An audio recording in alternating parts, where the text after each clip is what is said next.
आज हम कर्मभूमि उपन्यास की मुख्य समस्याओं पर सामान्यतः विचार करेंगे। कर्मभूमि प्रेमचंद का राजनीतिक उपन्यास है जो पहली बार 1932 में प्रकाशित हुआ। आज कई प्रकाशकों द्वारा इसके कई संस्करण निकल चुके हैं। इस उपन्यास में विभिन्न राजनीतिक समस्याओं को कुछ परिवारों के माध्यम से प्रस्तुत किया गया है। ये परिवार यद्यपि अपनी पारिवारिक समस्याओं से जूझ रहे हैं तथापि तत्कालीन राजनीतिक आंदोलन में भाग लेते दिखाई देते हैं।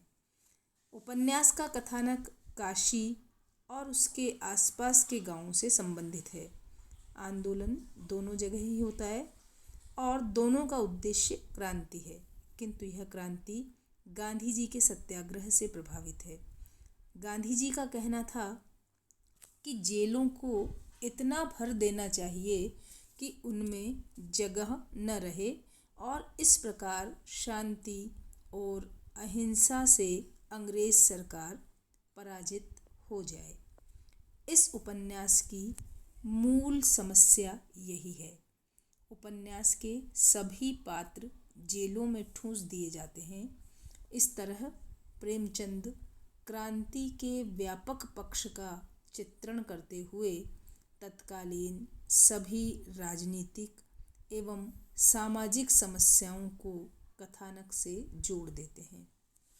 निर्धनों के मकान की समस्या, अछूतोद्धार की समस्या, अछूतों के मंदिर में प्रवेश की समस्या, भारतीय नारियों की मर्यादा और उनके सतीत्व की रक्षा की समस्या, ब्रिटिश साम्राज्य के दमन चक्र से उत्पन्न समस्याएं, भारतीय समाज में व्याप्त धार्मिक पाखंड की समस्या, पुनर्जागरण और नवीन चेतना के समाज में संचरण की समस्या, राष्ट्र के लिए आंदोलन करने वालों की पारिवारिक समस्याएं आदि समस्याओं का इस उपन्यास में बड़े यथार्थवादी तरीके से चित्रण किया गया है। प्रेमचंद का रचना कौशल इस तथ्य में है कि उन्होंने इन समस्याओं का चित्रण सत्यानुभूति से प्रेरित होकर किया है, जिससे उपन्यास पढ़ते समय तत्कालीन राष्ट्रीय सत्याग्रह आंदोलन पाठक की आंखों के समक्ष सजीव हो जाता है। पात्रों तथा घटनाओं की बहुलता के बावजूद उपन्यास न कहीं बोझिल होता है न कहीं नीरस। प्रेमचंद हर पात्र और घटना की डोर अपने हाथ में रखते हैं, इसीलिए कहीं शिथिलता नहीं आने देते। प्रेमचंद का कर्मभूमि उपन्यास महात्मा गांधी की वैचारिकता से प्रभावित गांधीवाद के व्यावहारिक पक्ष को चित्रित करने वाला उपन्यास है। प्रेमचंद यह जानते थे कि भारतीय किसान अंग्रेजी हुकूमत और जमींदारों के दो पाटों के बीच पिसता जा रहा है। फसल अच्छी हो या ना हो, लगान तो देना ही पड़ता है। कर्मभूमि का नायक अमरकांत एक अस्थिर गांधीवादी के रूप में चित्रित किया गया है। अमरकांत तत्कालीन मध्यम वर्ग का प्रतिनिधि है, जिसकी मूल प्रवृत्ति स्थिति के प्रति समझौतावादी है। उसकी राजनीतिक दृष्टि एवं चारित्रिक दृढ़ता अविश्वसनीय है। गांधीवाद से प्रभावित जन समुदाय की भावना, सामूहिक सत्याग्रह, गांवों के रचनात्मक कार्यक्रम का चित्रण पूरी आस्था से किया गया है। इनके सभी चरित्रों द्वारा लेखक ने राष्ट्रीय चेतना, आदर्श पारिवारिक व्यवस्था आदि में गांधी दर्शन स्पष्ट किया है। कर्मभूमि उपन्यास का मूल प्रतिपाद्य सामाजिक सुधार और चेतना है।